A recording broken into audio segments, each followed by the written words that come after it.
Hi everybody, Megan Thompson here, and I don't have my usual backdrop because I'm visiting family, so I'm holed up in the bedroom at this point. But I wanted to just go ahead and speak with you guys about one of the things that I think parents are really struggling to understand related to your child's emotional expressions. And so one thing that I think is important to grasp is just getting clear on what an emotion is and what the purpose of emotions are for your child and understanding what it takes to help you stop those meltdowns. Because if you're dealing with daily meltdowns on a multiple time day basis or outbursts to the point where your child is frozen in their emotion for 5, 10, 30 minutes multiple times a day, then um, hey, Jennifer, yes, I am talking fast. Then you're going to want to watch this, because what we're doing is breaking down the understanding of why your child is stuck, why you're in this meltdown cycle. And oh my God, Jennifer, now I am feeling compelled to talk fast. Why you're in this meltdown cycle, why you're stuck, and getting very clear for you and your whole family as to one of the things that's holding you back. And one of the things that we're talking about today is what you can do to move yourself out of this cycle of feeling like your child's meltdowns are out of your control. And so when we think about why that is not an effective perception for you in terms of breaking that meltdown cycle, one of the key things is really because of you need to understand the science behind an emotion. So we're going to get to that in a minute, but I really want to get clear on who this is for. So we have lots of parents of highly sensitive kids in this group, and so if you are dealing with daily meltdowns, if your child is beyond age 4, whose meltdowns are consistent on a regular basis, whether that's multiple times a day or daily, then you need to be watching this video, because it's very important for you to understand that you have much more control over your child's emotional experiences in the world than you think you do, and then your child thinks they do. And so it's, you've heard me say before that daily meltdowns are no way to live for anybody, let alone parents of highly sensitive kids and highly sensitive kids themselves. And to get very clear on why that is, we're going to talk about what an emotion does in your body and your brain, and where the cutoff point is in terms of understanding where your child has the opportunity to change their perspective, as well as where you have the opportunity to change your perspective. So I want to break this down. It's very, very hard to be experiencing the world, living highly sensitive in a world where most of your family members or your community or society in general is not highly sensitive. It is, and I liken it often to going through life without skin. And we talk a lot about this with my clients. And one of the things that I think for parents is so important to understand is if you experience the world without skin. And now I want to get very clear. If you're a highly sensitive adult, hi Paula, one of our ninja parents boot camp graduates. She's killing it, guys, with her 3-year-old, no longer experiencing meltdowns. Awesome job, Paula, and I'm glad to see you. Happy holidays. So where was I going with this? We're talking about understanding that when your child is stuck in that intensity, that emotional intensity of being highly sensitive and not knowing how to manage their own emotions, then that experience of life is like living without skin. So I want to be very clear. If you're highly sensitive, if you're a highly sensitive adult, or if you're a highly sensitive child who does not experience daily meltdowns, who does not experience meltdowns on a regular basis, then it is likely that you've developed the skill of building your own skin. So think about that. If your kid's living life without skin, what happens? They go through life, they see the sun, everyday life, they get burned. Somebody speaks to them in an ineffective way, or, is human, God forbid, they get burned. Somebody throws water on them or makes them take a shower, God forbid. What happens? It's too fucking hard. The water pounding on their skin. They don't have skin. Okay, so it's too much. So just recognize that. If your child's experiencing daily meltdowns, liken it to the fact, to the assumption that your child has no skin.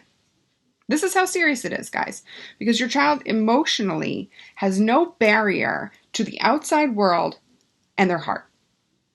So I want to get very clear on that and help you understand that, because if your child is experiencing this and you're not taking massive action to change that, then there's something missing in how you're parenting and how you are perceiving your child's needs, how you're understanding your child's needs, and how you're getting inquisitive and curious about your child's needs. And so when we think about that, when we understand that, and we dive deeply in that, then it's very, very clear that you have to take the next steps to change this, to turn this around. So let's get into understanding the 90-second rule. Emotions are a chemical interaction in the brain and the body. And when we understand that, and I'm going to try as best as I can to keep it in layman's terms, while I know many of you are in the medical profession or an educational profession, may or may not have learned some of this before. When we think about what happens, an event happens. Mom says, go brush your teeth. Brain and body respond. Now, what I think is very important for you guys to understand is that your child's body is going to respond first. And the body is going to create a chemical, cortisol, a stress-based chemical, and then respond to that chemical through fear, anxiety, frustration, anger. What do you mean I gotta go brush my teeth? What do you mean I was doing this? Or just total ignoring. Okay? And so when that's happening, their body is in an emotional state of intensity.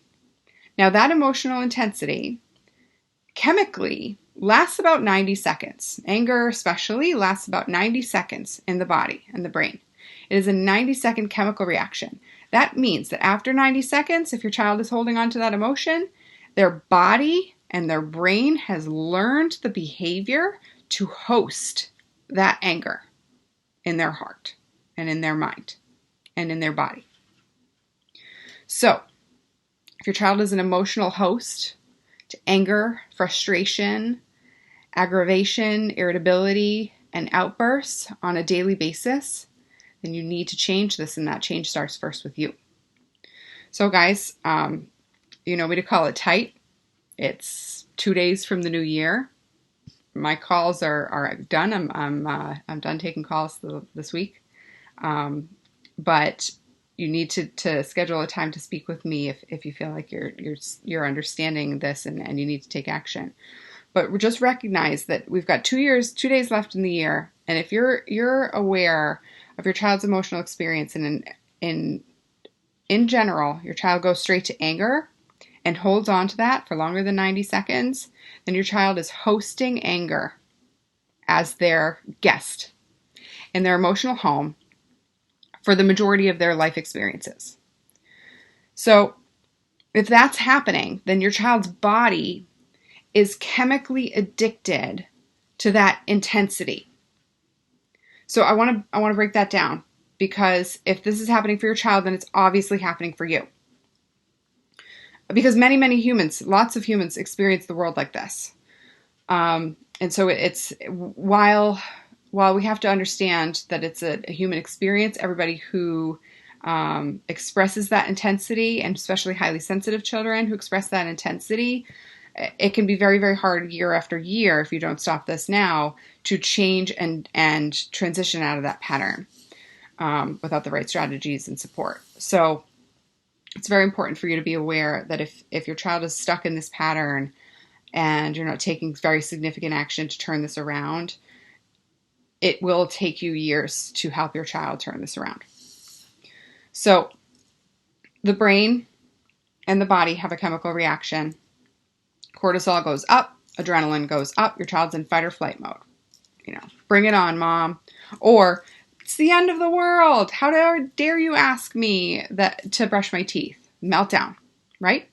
So what's going on in that experience for your child is that they have no idea what to do next, okay? And when that happens, they are frozen. They are stuck. Now, Most highly sensitive kids will do one or two things. They'll explode or they'll melt down. The third pocket is those kiddos who will freeze and they will just escape, run to the other room, hide under their bed, say they wish they were rather dead. If those things are happening for your kiddo, it means that your child's body is controlling their emotional experiences and they are no longer in their brain and they are no longer in their emotional heart, learning the world. So you cannot teach them how to change that pattern. And so this is so important because I think it flies in the face of most of what you read on Google and most of the stuff that you're reading late at night, most of the stuff that you're trying to figure out on your own, mommy blogs, all that, general parenting stuff, even specific parenting stuff. That, if you do read books and listen to podcasts and things like that, they're all going to focus first on teaching your child skills. And in that very moment, when your child is at the point where they pass the threshold of the chemical reaction, and it's now a behavior that your child has developed and held on to over time, and keeps hosting fear, hosting anger, hosting emotional negative emotions in their body as an automatic reaction, then you will not be able to turn it around by focusing on either that moment specifically or trying to teach them skills ahead of time. There's a major disconnect. You have to focus on yourself first. And so one of the things that you need to do is understand and recognize where you, as a parent, stop yourself after 90 seconds of experiencing emotion. And if that's a skill that you haven't built yet, and again, no shame, no blame here, no judgment here. If it's a skill you haven't built yet, regardless of your age as a parent, then there's no way you'll be able to teach your kid how to do it. So I want you guys to focus on that, get very clear on understanding that anything beyond 90 seconds is a behavioral and chemical pattern, an addiction, what's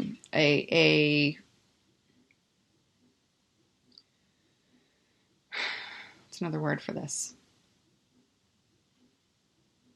A habit. But habit is, I'm using the word addiction because I think it's very important for you to understand that there's a chemical difference between that. Your child's jump to fear or anger or escape is not an active choice in that moment. Now, for many of you, you might have heard this before in a different way, but I want to get very clear in terms of parenting highly sensitive kids. Your child's emotional expression of intense emotion, you've probably heard from other people who don't know this personality trait well or who don't know the field well, that the meltdown is what your child needs in that moment. And so maybe you've heard from other people to just acknowledge that time, to be there with your child in that moment, let it out. And what I think is very important for you to understand is when you're doing that, and that's your objective and your focus in that moment in terms of your child's meltdown is not just letting it ride, but also feeling as if letting it ride is helping your child stop the behavior in the future, then you're missing the mark, because emotional expression is different than emotional overwhelm and meltdown behavior. So meltdown behavior and an emotional overwhelm to the point where your child has literally lost their marbles, or I think my daughter's trying to sleep next to me, so I'm trying not to curse. Hopefully she's asleep by now, but I'm not in charge of bedtime. And so related to that, if that's what's going on, your child is stuck. And if you keep focusing on allowing that to be, I've heard other parent coaches say things like, I see you. I understand that this is really hard in this moment. Yes, validation when your child's melting down is important. And it's also true that that's one part of the very complex puzzle of breaking out of the cycle. And I think you know this in your heart of hearts. Your intuition is telling you that because part of you in that moment, without step-by-step knowledge and awareness, feels like in that moment that you are reinforcing this level of intensity for your child, if you don't know how to help them stop the meltdowns in the first place. So obviously we want to ensure that you don't make it worse. Don't shame your child in the meltdown process. Don't yell at your child during the meltdown. Don't tell your child that they can't have a meltdown, because by the time they hit that intensity, that's all they know how to do. And so you can't break a chemical reaction, an emotional addiction in the body, or a physical reaction, an intense behavior pattern developed over time for years in that moment. You can't break that pattern. So at the very least, ensure that you're not shaming your child or punishing them for that behavior. But at the most, in terms of turning this around and cycling out of this behavior pattern to not experience meltdowns at all, to begin with, then that cannot be your strategy. Like, that cannot be your go-to. That cannot be your A game. That's your backup plan, guys. Reacting to a meltdown is your backup plan, because your plan A is no meltdowns to begin with. Okay? So I want to get very clear on that. I want to get you guys spinning your wheels and understanding that. And to recap, what we talked about today is that an emotional experience takes about 90 seconds for a chemical reaction to phase out. Highly sensitive people experience emotions at a greater intensity. Highly sensitive children experience emotions at a greater heightened intensity, and then frequency and plateau if they don't learn how to manage their emotions. So I want to help you understand, especially if you're highly sensitive yourself as an adult, just because for you, your baseline takes a long time to settle down. Your child is at that point because they don't have any other skills and they're going through life living without skin. But you as a parent can teach your child how to build skin, not thick skin, not suck it up skin, like, you'll hear traditional parenting. HSC skin. So they can be a healthy, thriving, creative, loving, compassionate, deep feeling thinker force of nature in the world. You can't do that without skin. And you can't do that if you go from 0 to 60 like that every single time you're experiencing an emotion. And you can't do that if your parent does the same thing. So they learn their behaviors through you. Your child learns their behaviors through you. Your child learns how to not address their behaviors when you choose not to address it either. And so recognize that. Stay focused on that. Be very clear on how you are changing the dynamic in your household in 2020. We're starting a new decade, guys. What do you want for your family? Are you going to be putting up with the same old shit? And feeling like it's just another developmental milestone that you have to survive? Or are you going to be taking significant action to change how you parent your child by understanding what it takes, what you need to be doing differently, getting very clear on why you need to be doing that differently? So you have to understand the highly sensitive personality trait at the foundation. Plenty of resources here in this group for you to get very clear on that.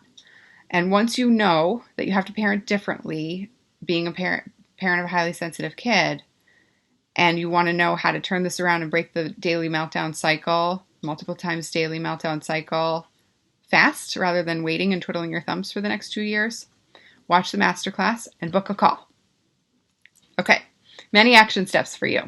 Focus on 2020 with that plan in place, and you won't have to deal with this shit in 2021. All right, guys, have a wonderful new year. Enjoy yourselves, relax. And if you can't do that, if that's something that you don't see a way out of, then get on the phone. All right, guys. So here's the link to the masterclass. Make sure you watch that. Take notes. If you can't make it and can't make it happen on your own, what are you waiting for? What's the point? Life is fleeting in the sense that your child is only this little once. Your child is only this age once. And you don't need to help your child fumble through life, figuring out how to develop skin when they're in middle school or high school or adults and you no longer have any control. I no longer have any idea of how to help your child manage that intensity when they're not even in your house anymore. Don't let them fend for themselves any more so than they already are. Okay? All right. Bye. Have a nice night.